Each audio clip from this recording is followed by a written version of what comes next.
Rahmatullahi wabarakatuh. Selamat pagi sidang penonton yang budiman lagi yang dirahmati Allah. Pagi yang berbahagia ini kita akan bicarakan berhubung tentang rumah yang diberkati Allah. Rumah adalah nyawa dalam kehidupan. Inilah dia kata-kata seorang ahli pujangga, malah dialah tokoh ulama yang dihormati, Imam Al-Ghazali rahmatullah alaih. Rumah adalah nyawa dalam kehidupan, yang mana rumah itu merupakan penggerak kepada kehidupan, kepada umat manusia. Maka Allah Subhanahu wa taala menjelaskan segala-galanya kepada kita. Semoga Allah Subhanahu wa taala berikan yang terbaik. Pagi yang berbahagia ini, izinkan saya untuk membicarakan hal ini, yaitu rumah yang diberkati Allah.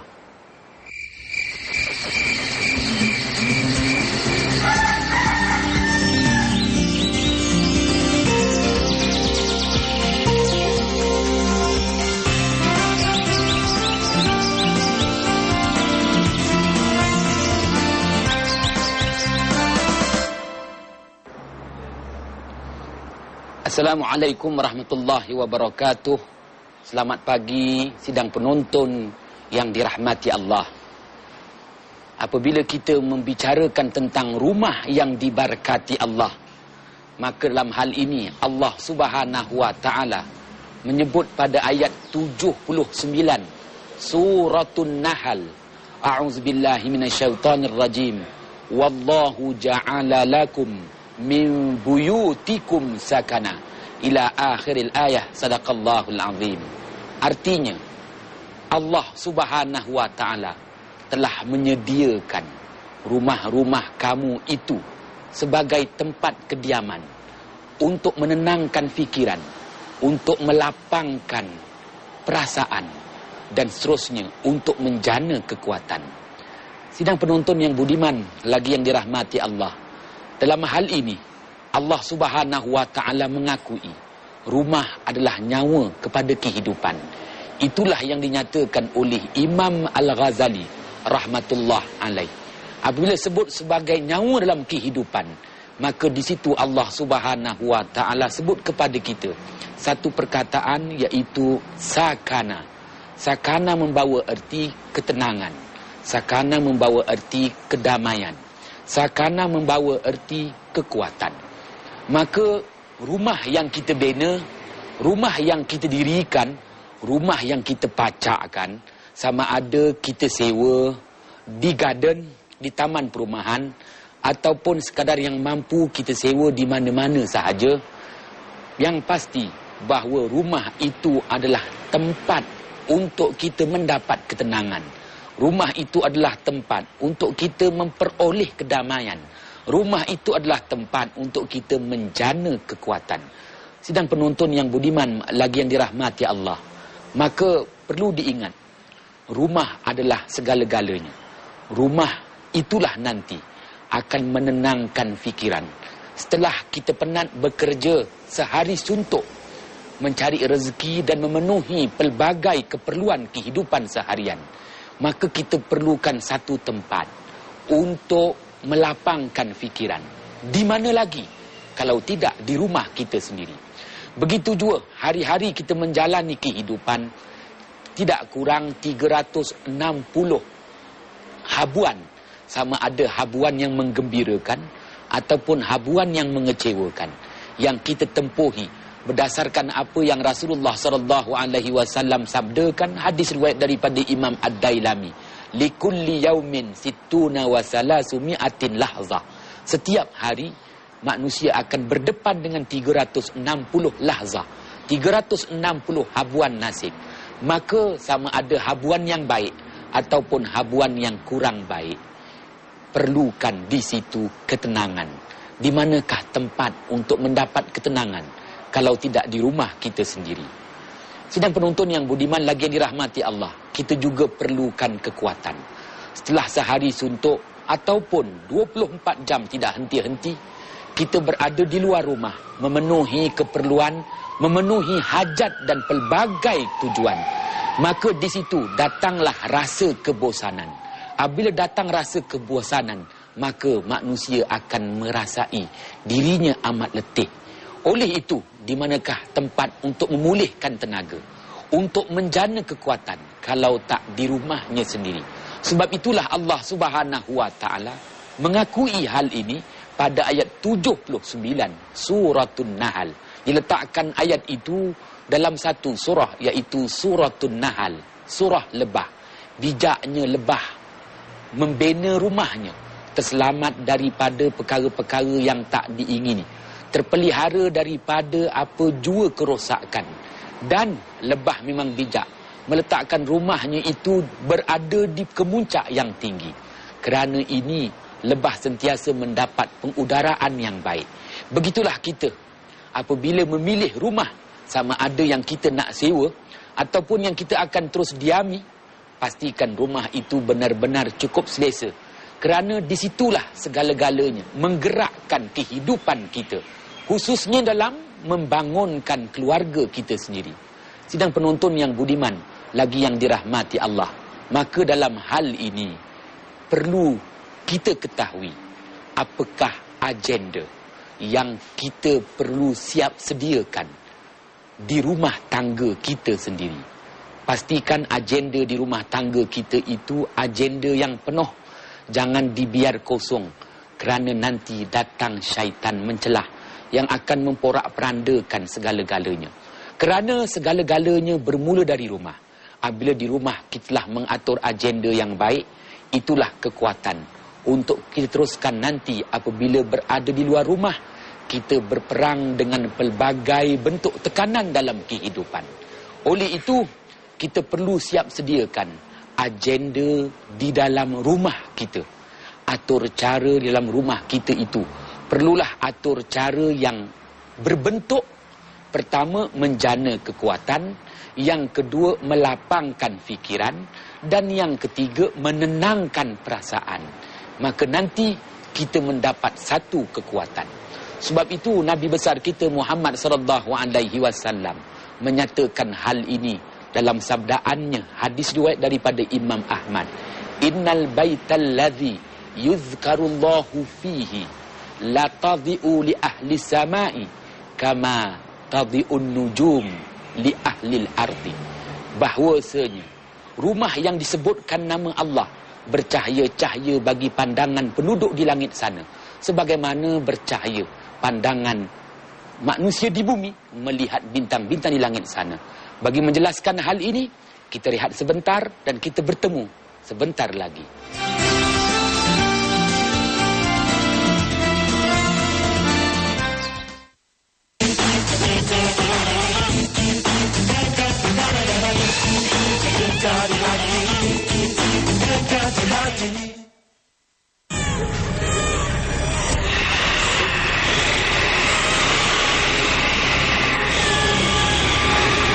Allah, setelah kita jelaskan betapa rumah itu adalah nyawa kehidupan, maka yang paling penting dititik beratkan ialah atur cara dan agenda yang ada di dalam rumah tangga kita sendiri.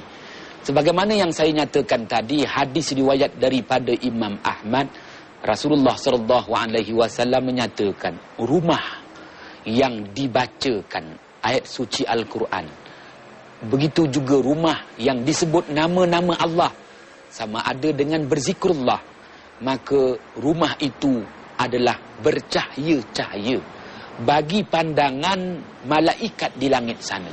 Sebagaimana cahaya bintang di langit bagi pandangan manusia yang ada di bumi. Ini menitik beratkan kepada kita soal perlulah di dalam rumah kita itu dibacakan ayat-ayat Allah, iaitu Al-Quran. Dan dalam rumah itu juga anak, isteri juga berzikrullah, memuji Allah. Maka rumah kita itu bercahaya-cahaya dalam erti kata para malaikat dari langit sana akan turun dan memberi rahmat kepada rumah kita. Inilah diistimewanya rumah yang bercahaya dengan bacaan Al-Quran dan dengan zikrullah. Sidang penonton yang budiman, lagi yang dirahmati Allah, maka rumah yang didatangi dengan malaikat rahmat itu, maka di situ kita akan dapati rumah itu dijauhkan daripada gangguan syaitan yang durjana, maka rumah yang sedemikian sudah barang pasti akan memberi kekuatan kepada isi rumah itu sendiri. Sidang penonton yang budiman, lagi yang dirahmati Allah, apabila sebut rumah, perkara yang penting ialah apakah yang ada dalam rumah. Rasulullah SAW nyatakan, hadis riwayat daripada Imam Abu Daud, firashun lirrajuli wa firashun limra'atihi wa firashun liddaifi walirrabi'i lisyaitani, atau kama qala Rasulullah SAW. Artinya, perlunya sebuah bilik untuk anak lelaki dan perlunya sebuah bilik untuk anak perempuan. Jangan dicampur anak lelaki dan anak perempuan. Dan perlu juga sebuah bilik untuk tetamu-tetamu yang datang ke rumah kita. Adapun bilik yang berlebihan tanpa penghuninya, maka penghuninya adalah syaitan. Wal'iyazubillah. Ini menjelaskan kepada kita betapa Rasulullah SAW mahukan agar rumah yang kita bina mestilah ada maksud dan ada tujuan. Janganlah kita membina rumah secukup rasa, seenak selera, berapa bilik nak kita bubuh letakkan sahaja. Tapi ingat, biarlah kita bina rumah dengan sempurna. Bilik yang besar dan selesa untuk anak lelaki, bilik dan besar dan selesa untuk anak perempuan, bilik yang besar dan selesa untuk kita suami isteri, dan bilik yang besar dan selesa untuk tetamu-tetamu yang datang. Jangan ada bilik yang lebih daripada itu, maka itu adalah bilik yang kita sediakan untuk syaitan. Apakah peranan syaitan? Syaitan akan masuk ke rumah kita dan berada di dalam bilik rumah kita yang kosong itu, mengakibatkan dia akan cuba mempengaruhi minda dan fikiran kita, isteri kita maupun anak-anak kita.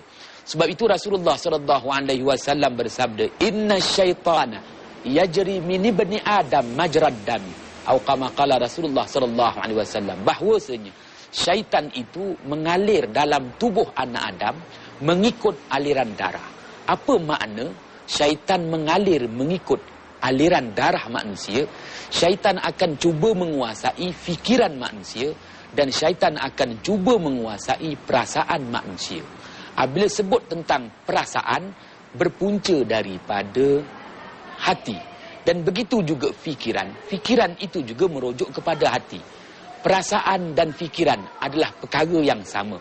Kerana apa yang difikir, itulah yang dirasa. Rasulullah SAW bersabda, inna syaitana yajri min ibni Adam majrad dami, atau kama qala Rasulullah SAW. Artinya, bahawasanya syaitan bergerak dalam tubuh anak Adam mengikut aliran darah. Sidang penonton yang budiman lagi yang dirahmati Allah, apa yang dimaksudkan dengan syaitan bergerak mengikut aliran darah anak Adam? Ianya menggambarkan betapa syaitan akan cuba menguasai fikiran dan perasaan. Kerana setiap manusia diberikan kepadanya dua, iaitu akal dan nafsu. Akal melahirkan fikiran, nafsu melahirkan perasaan. Maka syaitan bergerak mengikut aliran darah untuk menguasai fikiran dan perasaan. Sidang penonton yang budiman lagi yang dirahmati Allah, akibatnya kita akan dapati anak kita cepat bosan berada dalam rumahnya.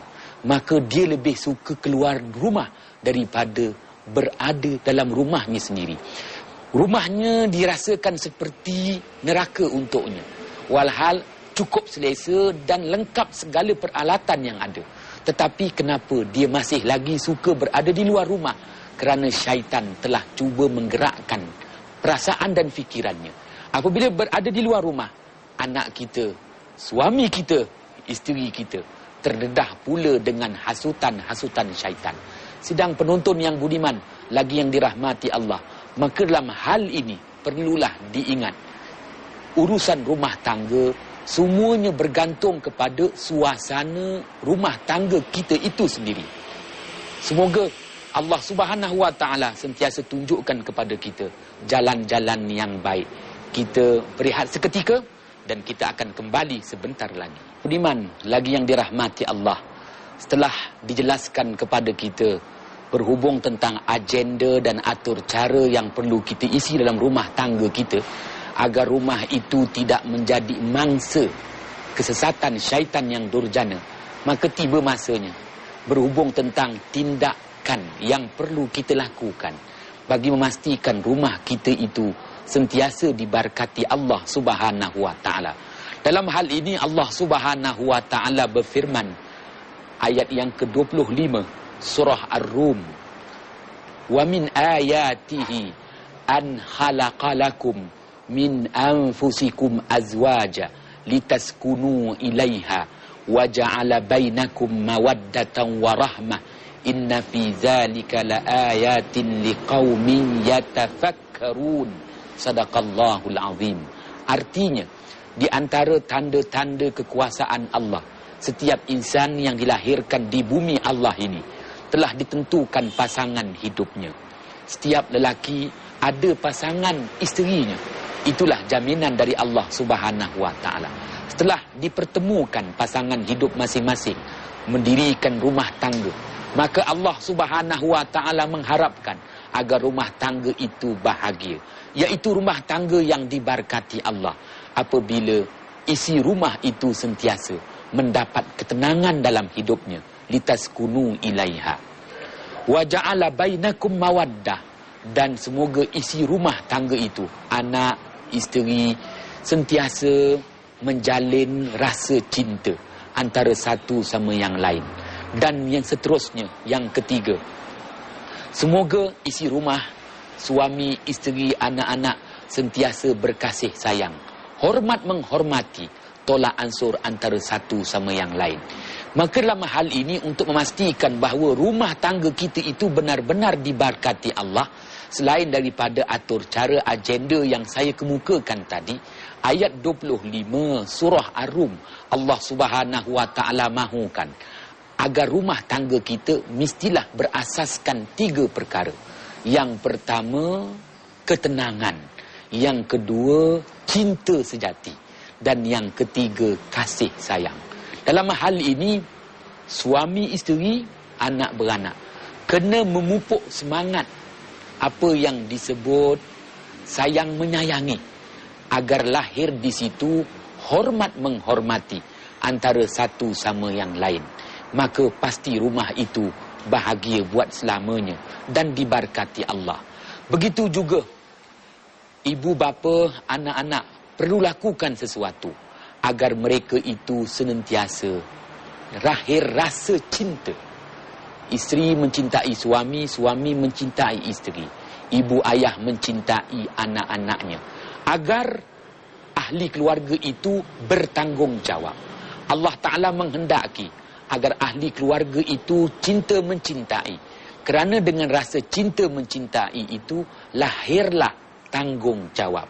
Apabila masing-masing bertanggungjawab, maka dapat dilihat nanti seorang suami sanggup berkorban kerana isteri, seorang isteri sanggup berkorban kerana suami, ibu dan ayah sanggup berkorban kerana anak, anak-anak juga sanggup berkorban kerana ibu ayah mereka. Sidang penonton yang budiman lagi yang dirahmati Allah, agar rumah kita itu benar-benar diberkati Allah, ibu ayah memainkan peranan memastikan bahawa agar suasana rumahnya itu tenang sentiasa. Duit ada pun tenang, duit tak ada pun tenang, harta ada pun tenang, harta semakin susut pun tenang. Wujudkan ketenangan dengan penuh kebijaksanaan. Maka dalam hal ini perlu kita ketahui apa yang telah dilakukan oleh baginda Muhammad sallallahu alaihi wasallam sehingga Rasulullah sallallahu alaihi wasallam dapat menenangkan isi rumah mereka. Bahagia. Allahumma salli ala Muhammad wa ala ali Muhammad.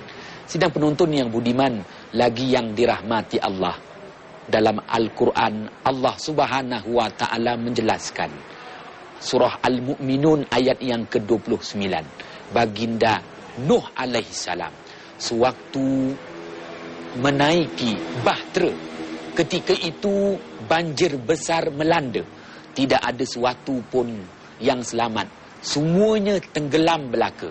Hanya bahtera Nabi Nuh alaihissalam sahaja yang dalam peliharaan Allah Subhanahu wa taala.